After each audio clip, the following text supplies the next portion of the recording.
Je vais vous poser une question. Si vous répondez bien, je vous laisse. Vous pouvez répéter la question? C'est une étrange question. Je suis. Le ciné en question.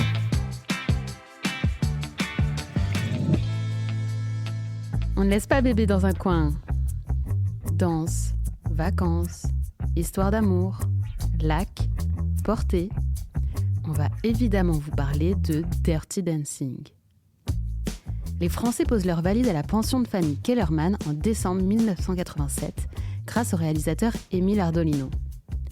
Dans les salles obscures, les spectateurs découvrent l'histoire de Frédéric Haussmann, surnommé Bébé, et joué par Jennifer Grey, une jeune fille sage venue passer des vacances en famille dans cette pension.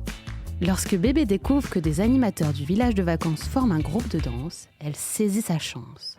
Sa rencontre avec le professeur Johnny Castle, joué par Patrick Swayze, qui lui apprendra le Dirty Dancing, changera le cours de son existence. Le long métrage est un succès aux États-Unis. En France, il met toutefois un peu plus de temps à trouver son public. Mais le film finit par devenir culte. Le célèbre portée finale de Bébé et Johnny aussi. Dirty Dancing a d'ailleurs remporté l'Oscar de la meilleure chanson originale pour The Time of My Life, et le film est même adapté en comédie musicale. Mais au fait, saviez-vous que Patrick Swayze avait détesté le tournage avec sa partenaire de jeu, Jennifer Grey ? À l'écran, l'alchimie entre les deux acteurs se ressent. Mais Patrick Swayze et Jennifer Grey ne sont pas comédiens pour rien. Sur le plateau de tournage, l'ambiance n'est pas au beau fixe. Pire, elle est catastrophique. Jennifer Grey elle-même a évoqué ce sujet dans une interview accordée au magazine américain People à l'occasion de la sortie de ses mémoires. De la même façon que Bébé et Johnny n'étaient pas supposés être ensemble, nous n'étions pas un duo naturel, a expliqué l'actrice. Le fait que nous étions supposés être un duo naturel a créé une tension. Parce que, normalement, quand quelqu'un n'est pas à l'aise, les deux personnes passent à autre chose. Mais nous étions forcés d'être ensemble, et cela a créé une sorte de synergie, ou plutôt une friction. Lors d'une interview à l'American Film Institute, Patrick Swayze a lui aussi détaillé son expérience sur le tournage de Dirty Dancing.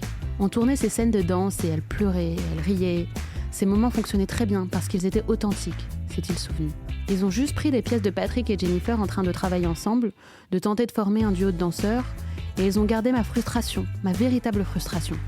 J'essayais de la recentrer pour qu'elle garde son sérieux, j'essayais de l'empêcher de pleurer, j'essayais de la garder concentrée, de l'aider à dépasser ses peurs et à abandonner son ego. Au cours de ce même entretien, l'acteur révèle en plus avoir détesté la célèbre réplique « On ne laisse pas bébé dans un coin ». Je ne comprenais pas ce qu'il y avait derrière, a avoué l'acteur. Je me disais que c'était le moment pour Patrick Swayze, en tant que Johnny Castle, de revenir dans cette salle et de faire cette grande danse. Ce n'est que lorsque j'ai compris le sens de la réplique, qu'il ne s'agissait pas de faire simplement le grand numéro de danse du film, que cette réplique a fonctionné pour moi. Mais avant cela, j'ai voulu faire tout ce qui était en mon pouvoir pour couper cette ligne de dialogue. Heureusement pour nous, Patrick Swayze a fini par la conserver. Et heureusement pour eux, Patrick Swayze et Jennifer Grey ont enterré la hache de guerre après le tournage et n'ont cessé, par la suite, de se jeter des fleurs. À la mort de Patrick Swayze en 2009, à l'âge de 57 ans, Jennifer Grey a d'ailleurs publié un vibrant hommage à son ancien partenaire. On ne laisse pas Patrick dans un coin. J'espère que cet épisode vous a plu. Si c'est le cas, abonnez-vous sur votre plateforme d'écoute préférée pour retrouver de nouveaux épisodes chaque semaine.